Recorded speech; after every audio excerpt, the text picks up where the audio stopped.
घटना से नाराज गंगा घाटी और यमुना घाटी प्रांतीय उद्योग व्यापार संघ ने आज बंद का भी आह्वान किया है। इस वक्त की बड़ी खबर आपकी टीवी स्क्रीन पर। इस दौरान सभी इकाइयों से अपने व्यापार मंडल के प्रतिष्ठान को बंद रखने को भी कहा गया है।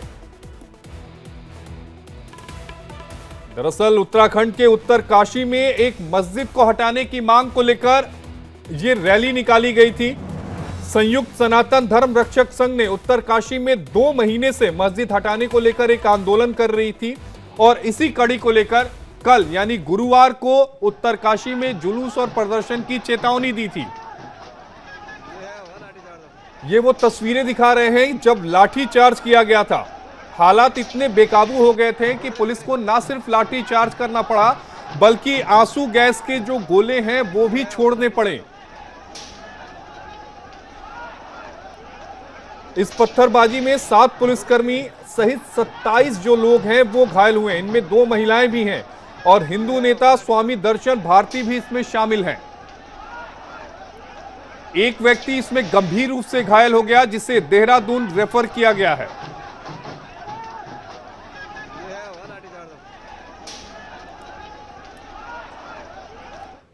तो उत्तरकाशी में मस्जिद को लेकर बवाल की एक बड़ी खबर सामने आ रही है। इस वक्त की बिग ब्रेकिंग, भीड़ पर पुलिस ने लाठीचार्ज किया है तो वहीं उत्तरकाशी में मस्जिद विवाद गर्मा गया है। यमुना घाटी और गंगा घाटी व्यापार मंडल का आह्वान हुआ है।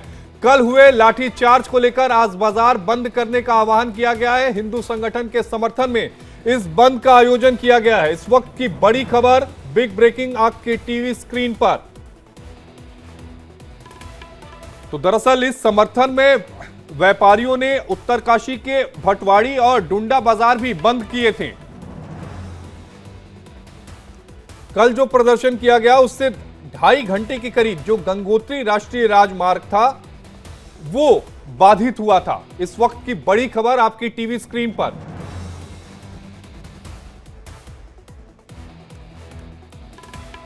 और इसी खबर पर ज्यादा जानकारी के साथ हमारे सहयोगी राजेश शुक्ला हमारे साथ लाइव जुड़े हैं। राजेश, इस समय अगर हम बात करें तो इस समय हालात वहां पर क्या हैं और ये मुद्दा जो था, चूंकि प्रदर्शन की मांग अभी तो नहीं की गई थी, 2 महीने से लगातार प्रदर्शन चल रहे थे, आंदोलन चल रहे थे और बाकायदा ये कहा गया था कि गुरुवार को हम बड़े पैमाने पर प्रदर्शन करेंगे, लेकिन स्थिति जो थी वो खराब कहां से हुई? देखिए, कल जब ये मार्च निकाला जा रहा था वहाँ प्रदर्शन करने के लिए, जो हिंदू संगठन के लोग हैं वो जो वहाँ उत्तरकाशी में मार्च कर रहे थे, तो जो पुलिस बैरिकेड थी जब वहाँ पहुँचे वो और पुलिस के लोगों ने उनसे बात करनी शुरू की तो उन्होंने एक डिमांड रख दी कि भाई डीएम साहब को यहाँ बुलाया जाए, हम उनसे बातचीत करेंगे, क्योंकि हम करीब पिछले 2 महीनों से इस पर ज्ञापन दे रहे हैं, इस पर बातचीत करने की कोशिश कर रहे हैं, लेकिन प्रशासन हमारी नहीं सुन रहा है। तो ये सारी बातचीत वहाँ होती रही, लेकिन क्योंकि बहुत बड़ी संख्या में लोग इकट्ठा हो गए थे और उसी में फिर जब ये सारी बातचीत चली रही थी और डीएम को बुलाने की मांग को लेकर के नारेबाजी शुरू हो गई और उसके बाद फिर वहाँ कुछ लोगों ने बोतलें फेंकनी शुरू कर दी पुलिस वालों पर, पत्थरबाजी शुरू हो गई। तो उसके बाद पुलिस ने भी वहाँ लाठीचार्ज किया। तो कुल मिलाकर के जो शांतिपूर्ण माहौल था वो बिल्कुल अशांति में बदल गया और उत्तरकाशी में इस वक्त जो माहौल है वहाँ पर पुलिस जो है मार्च कर रही है। व्यापारिक संगठन उनके साथ आ गए हैं, हिंदू संगठनों के साथ आ गए हैं और उन्होंने पूरे मार्केट को बंद करा दिया है। तो कुल मिलाकर के स्थिति यह है कि तनाव है वहाँ पर, लेकिन शांत है, माहौल शांत है बिल्कुल, लेकिन जो व्यापारिक प्रतिष्ठान वो बंद हैं तो लोगों को दिक्कतें ज़रूर हो रही हैं। जी, हम अजय जी के पास चलेंगे, लेकिन राजेश जी उससे पहले आप एक बात ये बताइएगा कि ये विवाद शुरू कहां से हुआ? मस्जिद ऐसा तो नहीं थी कि रातों रात खड़ी हो गई, मस्जिद पुरानी होगी। देखिए, निश्चित तौर पर ये मस्जिद पुरानी है, लेकिन क्योंकि ये यात्रा मार्ग में पड़ती है, जो धार्मिक यात्रा मार्ग है हमारी गंगोत्री और यमुनोत्री की, उस मार्ग में ये पड़ती है, तो जो हिंदू संगठन है उनकी नज़र इस पर थी। और एक जो डेमोग्राफिक चेंज की बात उत्तराखंड में पिछले तमाम समय से उठाई जा रही है, उसका कहीं ना कहीं असर इस पर भी दिखा है और उसको लेकर के लोगों ने डिमांड शुरू की कि भाई ये मस्जिद जो है सरकारी ज़मीन पर कब्जा करके बनाई गई है, अवैध तरीके से बनाई गई है और इसकी जाँच की जानी चाहिए। लेकिन जब शासन के लोगों ने, प्रशासन के लोगों ने जांच की तो ये पाया कि ये मस्जिद जो है वो काफ़ी पुरानी है और इसमें कोई ऐसी अनियमितता वाली बात नहीं है, कोई ऐसी अवैधानिक बात नहीं है। मस्जिद बाकायदा परमिशन लेकर के और सही तरीके से बनाई गई है, ऐसा शासन का कहना है। तो उसके बाद में इसमें कोई कार्रवाई की गुंजाइश बचती नहीं थी, क्योंकि वहाँ कोई ऐसी अवैध चीज़ पाई नहीं गई। तो कार्रवाई की बात बनती नहीं थी। लेकिन अपनी मांग को लेकर के जो संगठन अड़े हुए थे, उन्होंने कल इसको लेकर के एक बहुत बड़ी रैली निकाली और उसमें बहुत बड़ी संख्या में लोग जुट गए। आमतौर पर पहाड़ी क्षेत्रों में आप देखेंगे कि आबादी कम होती है तो लोग भी कम ही जुटते हैं, 100-200 लोगों का एक समूह होता है, लेकिन इसमें बड़ी संख्या में हज़ारों लोग जुट गए और जुटने के बाद में माहौल जो है वहाँ पत्थरबाजी शुरू हो गई, तो माहौल ख़राब हो गया। तो कुल मिलाकर के ये है कि लोग जो हैं वो इन संगठनों के साथ हैं, उनकी डिमांड है कि इस पर कार्रवाई की जानी चाहिए। राजेश जी, एक सवाल का जवाब आप और दीजिएगा कि संयुक्त सनातन धर्म रक्षक संघ जो है वो पिछले 2 महीने से उत्तरकाशी में अपना आंदोलन कर रहा था। ये आंदोलन शांतिपूर्ण तरीके से चल रहा था, लेकिन कल ऐसा क्या हुआ? क्या भीड़ में कोई उपद्रवियों के भी शामिल होने की बात सामने आ रही है क्या, जिन्होंने इस पूरे माहौल को खराब करने की कोशिश की?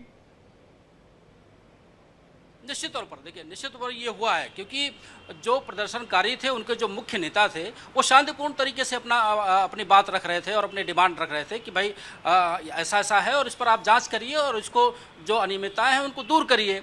उनका ये कहना था कि इसकी जांच प्रॉपर तरीके से होनी चाहिए और बहुत शांतिपूर्ण तरीके से हो रही थी। लेकिन बीच में से जो जानकारी हमें मिली है उत्तरकाशी में, इन प्रदर्शनकारियों के बीच में से कहीं से किसी ने पहले तो बोतलें फेंकनी शुरू कर दी पुलिस वालों पर और उसके बाद में फिर कुछ पत्थर भी फेंके गए, जिससे पुलिस वाले घायल हुए। जो घायलों की संख्या पुलिस वालों की 10 के करीब पुलिस वाले घायल हुए हैं। उसके बाद में फिर पुलिस ने जब देखा कि नियंत्रण में नहीं आ रहे हैं, मान मनोबल नहीं सुन रहे हैं, तो उसके बाद में फिर लाठीचार्ज किया गया। अजय जी के पास चलते हैं। ये जो अजय जी, आपने हमारे सहयोगी को सुना होगा, राजेश शुक्ला जी को। राजेश शुक्ला जी ये कह रहे हैं कि मस्जिद पुरानी थी, अब उसे हटाने की मांग को लेकर प्रदर्शन शुरू हो गया, क्योंकि बताया ये जा रहा है कि वो 4 धाम की जो यात्रा होती है उत्तराखंड में, गंगोत्री, यमुनोत्री, केदारनाथ, बद्रीनाथ, तो गंगोत्री के यात्रा मार्ग में वो पड़ रहा है। नहीं, देखिए है क्या, आपको अगर याद होगा आशीष जी, सुप्रीम कोर्ट में हल्द्वानी वाला एक मामला चल रहा है जी, ठीक है। ये साबित हो चुका है ये जमीन रेलवे की है, ये साबित हो चुका है इसमें जितने लोग बसे हैं ये सब गैर कानूनी हैं। उस गैर कानूनी जमीन पे तुष्टीकरण के कारण स्कूल से लेके और पता नहीं क्या क्या नहीं वहां पर बना दिया गया। तो सवाल ये है कि जो हाल कश्मीर के अंदर हुआ हिंदुओं का, वही हाल करने की साजिश उत्तराखंड के अंदर ये जारी है। ये जिस तरीके से जितने भी ऐसे सेंसिटिव एरिया हैं वहां पे डेमोग्राफी चेंज करने के लिए धर्म विशेष के लोग पिछले 15 से 20 साल के अंदर जिस बड़ी तादाद के अंदर आ गए हैं, और वहां पर जाकर चाहे चमोली डिस्ट्रिक्ट की बात से पहले देखिएगा, अभी 3 दिन पहले चमोली में भी प्रदर्शन हुआ है, जहां एक स्थानीय व्यक्ति को जहां धर्म विशेष के लोगों ने पीट दिया, जिस बात को लेके वहां तकरीबन 21 गांवों की पंचायत हुई है। उससे पहले देखेंगे एक नाबालिग लड़की को लेके वहां के लोग को लेके भगा दिया गया। उसको लेके लगातार देवभूमि पिछले कुछ वर्षों से सुलग रही है, किस बात को लेके, ताकि ये जो घुसपैठिए और उत्तराखंड में घुसे हैं और जो एक डेमोग्राफी चेंज कर रहे हैं, जो किसी न किसी साजिश के तहत जो जम्मू कश्मीर के अंदर हुआ वही यहाँ पर और हिमाचल में दोहराना चाहते हैं। तो ये एक बड़ी चिंता की बात है। सवाल ये नहीं है कि मस्जिद बनी कैसे, सवाल ये है कि इनकी फंडिंग कहाँ से आ रही है। एक तरफ तो ये बात होती है कि मुसलमान जो है वो इतना गरीब है कि उसके पास खाने का पैसा नहीं है, एजुकेशन का पैसा नहीं है, बाकी नहीं है, लेकिन मस्जिद बनाने की जब बात आती है तो पता चलता है कि जहाँ 1 मंजिल की परमिशन थी वहाँ 5-5 मंजिल बना दी गई है। तो ये सवाल बहुत महत्वपूर्ण है कि जो देवभूमि है उसकी पवित्रता बनाए रखने के लिए आवश्यक है कि वहाँ किसी और धर्म के लोगों को बसने से रोका जा सके। अजय गौतम जी को आपने सुना। अजय गौतम जी ने यह कहा कि ये एक साजिश के तहत जो उत्तराखंड की जो डेमोग्राफी है उसको चेंज करने की कोशिश की जा रही है। देखिए सर, ऐसा है कि जो आने वाले कल के मसाइल सोचिए, उस कल से क्या मिलेगा किसी को जो कल गया। मस्जिद जो थी, जिस तरह फरमा रहे हैं कि मस्जिद पुरानी थी, तो हिंदुस्तान में बहुत चीजें पुरानी हैं। इस डिबेट को या इस मसले को बड़े भाई जो हमारे बैठे हैं वो दूसरे रुख पे ले आ रहे हैं। आप बताइए, अगर किसी की मस्जिद है तो उसको क्या जरूरत थी कि आप उसको ढाने जा रहे हैं, भीड़ को लगा रहे हैं आप। अगर आज मस्जिद के बाद कल आप ताजमहल कहेंगे पुराना है, फिर आप कहेंगे लाल किला पुराना है। तो इस तरह की बातें कह के हिंदुस्तान के और खासकर उत्तर प्रदेश के माहौल को खराब ना किया जाए। आप कह रहे हैं, आप बताइए जितने मुसलमान के जो बादशाहों ने बनाया है उससे आज गवर्नमेंट को कितना रेवेन्यू मिलता है। अरबों रुपए का आमदनी सेंट्रल गवर्नमेंट हो या स्टेट गवर्नमेंट होती है। अब आप देखिए, कोई मसला होता है मुसलमान को टारगेट कर रहे हैं आप, कोई मसला ही ले भी आप, जो भी मसला होता है मुसलमान टारगेट कर रहे हैं। अब आप इस देखिए, मस्जिद हमारी शहीद करने पे लोग लगे हुए हैं और आपने उस रुख को दूसरा मोड़ दिया। आपने कहा कि वो पुरानी थी, आक्रोश थी। अरे आप बताइए, हर मजहब में चंद खराब होते हैं जिनकी वजह से पूरे कौम को भुगतना पड़ता है, चाहे वो हिंदू कौम हो चाहे मुसलमान कौम हो। आप देखिए, बहराइच के मामले देख लिए, जो मामला हुआ उसमें चंद लोग कर गए, भुगतना सबको पड़ा। तो अगर किसी मस्जिद हो या मंदिर हो तो ये रुख नहीं है कि आप कहें पुरानी थी, इसके कोई सबूत नहीं मिल रहा है। आपको कानून है, संविधान पे आपको भरोसा रखना चाहिए। नहीं सिद्दीकी साहब, वो मस्जिद को लेके नहीं कह रहे हैं, वो कह रहे हैं कि उत्तराखंड की डेमोग्राफी को चेंज करने की कोशिश की जा रही है। देखिए और उन्होंने कई उदाहरण भी दिए हैं। अजय जी, मैं आपके पास आ रहा हूँ, सिद्दीकी जी से जवाब ले ले पहले इसका। जी देखिए, अब आप देखिए, जहां जहां सरकारें बीजेपी के हैं, इसीलिए लोग इल्जाम लगाते हैं कि बीजेपी जहां जहां है, आप कोई भी चीज बिगाड़ रहे हैं तो उसमें मुसलमान ही टारगेट पे आ रहा है। आप ये चीज गौर करिए, अगर आप चर्च की बात करते, मंदिर की बात करते, ये मुल्क गंगा जमनी की तहजीब की मिसाल दिया जाता है और ये मुल्क की मिसाल पूरी दुनिया में दी जाती है। आप पूरे हिंदुस्तान में कोई स्टेट ले लें आप, वो सिर्फ टारगेट मुसलमान ही आ रहे हैं। अभी मजार मंदिर उठाया गया है, तो इस तरह की सियासत ना करें। और मेरी मुल्क के वजीर आजम से भी गुजारिश है और यहाँ के वजीर आला से उत्तराखंड के भी, कि इस तरह की चीजों को देखना। अजय जी, आप कुछ कहना चाह रहे थे, आप जवाब देना चाह रहे थे, क्योंकि देखिए सिद्दीकी साहब, अजय जी को सुन लीजिए आप। सिद्दीकी साहब, पिछले 12 साल से मैं उत्तराखंड हाई कोर्ट में, मेरी 20 से ज्यादा रिट पिटीशन रही है, PILs रही है। केदारनाथ में जो मूर्ति लगी है आदि गुरु शंकराचार्य जी की, मेरा ही जुडिशियल ऑर्डर। और मैं आपको बताऊं, मैं जब हाई कोर्ट में अपेयर होता हूं ना, तो पहले 5 से 7 जो केस लगे होते हैं वो लव जिहाद के लगे होते हैं, जहां लड़की होती है हिंदू, लड़का होता है मुस्लिम, और वो ये कह के कोर्ट में प्रोटेक्शन मांगते हैं जी हमारी जान को खतरा है। अब मुझे एक बात बता दीजिए, चलिए आप गंगा जमनी तहजीब की बात कर रहे हैं, हर बारी लड़की हिंदू की क्यों होती है?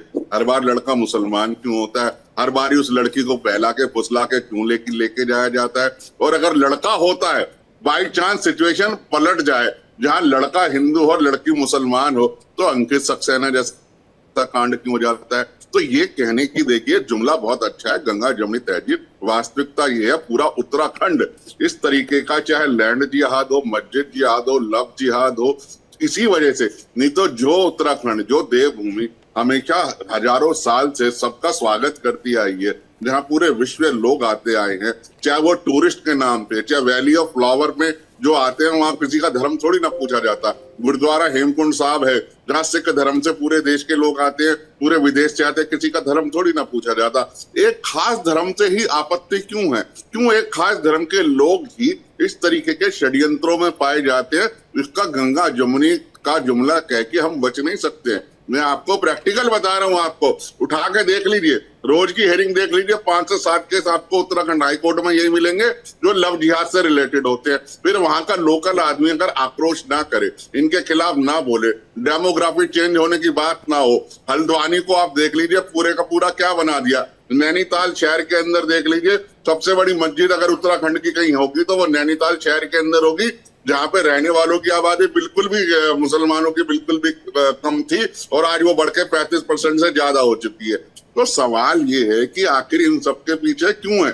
हम भी गंगा जमनी की बात करते हैं ना कि चलो ठीक है, गंगा जमनी तहजीब होनी चाहिए, लेकिन फिर क्यों नहीं समझाते आप अपने कौम के लोगों को कि क्यों हिंदू बच्चियों को फंसाते हैं, क्यों हिंदुओं के साथ मारपीट करते हैं, क्यों हिंदुओं के साथ ये लैंड जिहाद करते हैं, क्यों सरकारी जमीन पे कब्जा करते हैं, क्यों मंदिरों के अंदर ये देहरादून के जंगल जहां पे किसी का कोई लेना देना नहीं था, वहां पे 150 कब्रें बन गई 10 सालों के अंदर। कहां से एकदम ये सब चीजें आ गई? ये सब लैंड जिहाद नहीं है तो क्या है? आप आंख नहीं मीच सकते ये कह के कि एक कौम को टारगेट किया जा रहा है। आप देखिए, अंडर द कॉन्स्पिरेसी पूरे उसके साथ में जगह जगह मजारे बना देना। एक बात, अब दिल्ली में जहांगीरपुरी के अंदर फ्लाईओवर में मजार आ गई, बता दीजिए फ्लाईओवर में मजार का क्या मतलब है? ये सब आप समझिए पूरी कॉन्स्पिरेसी है। देवभूमि और हिमाचल इसका सबसे बड़ा उदाहरण है। शोएब सिद्दीकी साहब, जवाब आप दीजिएगा, क्योंकि कई गंभीर आरोप यहाँ पर लगा रहे हैं आपके कौम के ऊपर। अजय गौतम जी, देखिए सर, ऐसा है, हम आह भी करते हैं तो हो जाते हैं बदनाम, वो कत्ल भी करते हैं तो चर्चा नहीं होता।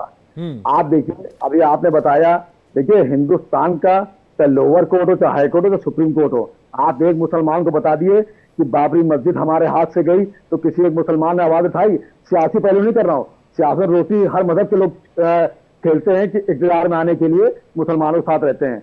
आप बताइए किसी ने क्या नहीं किया? आप बताइए, अगर लड़की हिंदू है, लड़का मुसलमान है, उसको भी सजा वही बराबर दिए।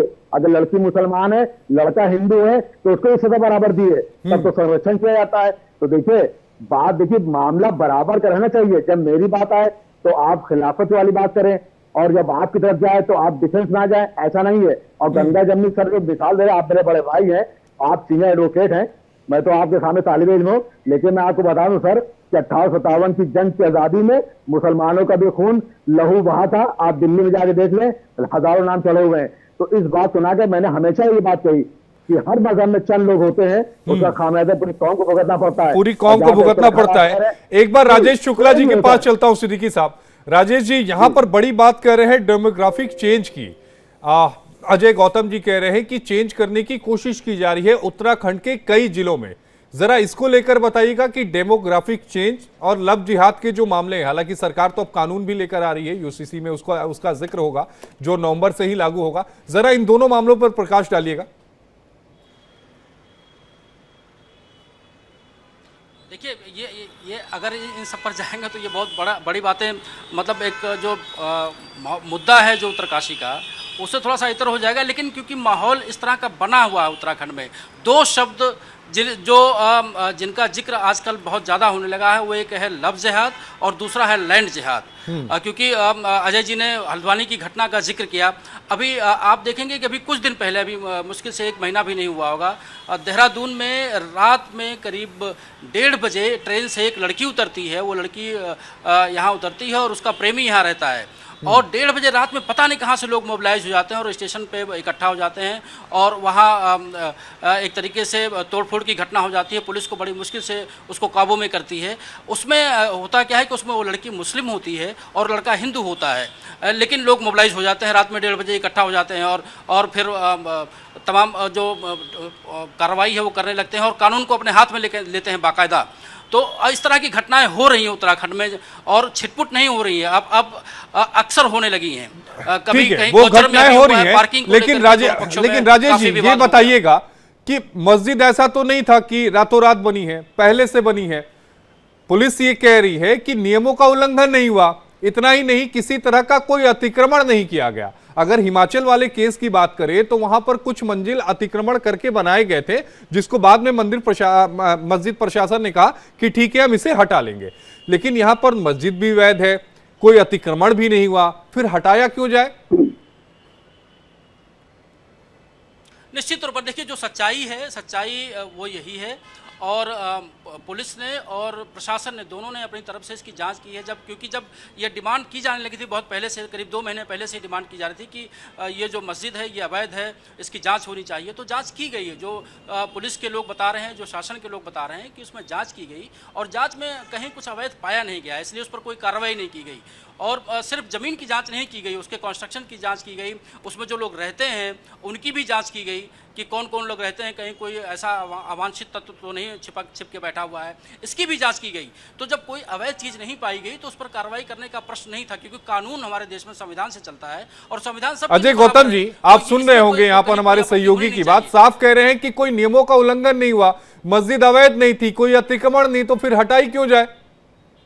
नहीं, देखिए ये तो मैटर ऑफ इन्वेस्टिगेशन है सर। अब मैंने तो आपको छोटा सा एग्जांपल क्या दिया था कि देहरादून का जो फॉरेस्ट एरिया है, जहां पर कोई किसी तरीके की कंस्ट्रक्शन नहीं है, वहां 100 से ज्यादा मजारें बन गई कुछ ही दिनों में, और वो सारी की सारी फिर बाद में हटाई गई। जब हटाई गई तो फिर ये हो गया कि देखिए जी हमारी मजारें शहीद कर दी गई। बोलिए सिद्दीकी साहब, आप भी बोलिए। अजय जी आप अपनी बात को रखिए। सिद्दीकी साहब आप भी बोलिए। मैं बात आपको कह रहा हूँ कि ये मैटर ऑफ इन्वेस्टिगेशन है कि वहां पर जो कंस्ट्रक्शन अलाउड करी है हिली एरिया के अंदर, वो कैसे अलाउड हुई है। सवाल तो परमिशन का भी है। परमिशन, क्योंकि वहां पे जो हिली एरिया होता है उसमें कौन सी कंस्ट्रक्शन अलाउड है कौन सी नहीं है, ये भी रूल होता है। एरिया डीएम के पास पावर होती है डिसाइड करने की ये लीगल है इलीगल है। अभी तो पुलिस वालों का वर्जन आया है। मेरे ख्याल से अगर आप डीएम से बात करेंगे, तहसीलदार से करेंगे, पटवारी से करेंगे, तो हो सकता है सच सामने निकल कर आ जाए।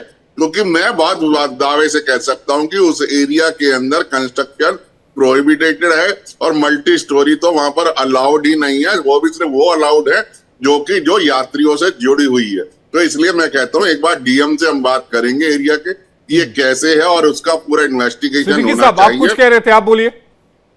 देखिए सर, ऐसा है, गौतम सर जो बात कर रहे हैं हमारे बड़े हैं, मैं सम्मान करता हूं। देखिए हर बात को दो तरफ जानी चाहिए, एक तरफा बात नहीं चाहिए। जैसे आप बताइए, क्या पुलिस अब हिंदुस्तान में क्या पुलिस अदालतें काम करेगी?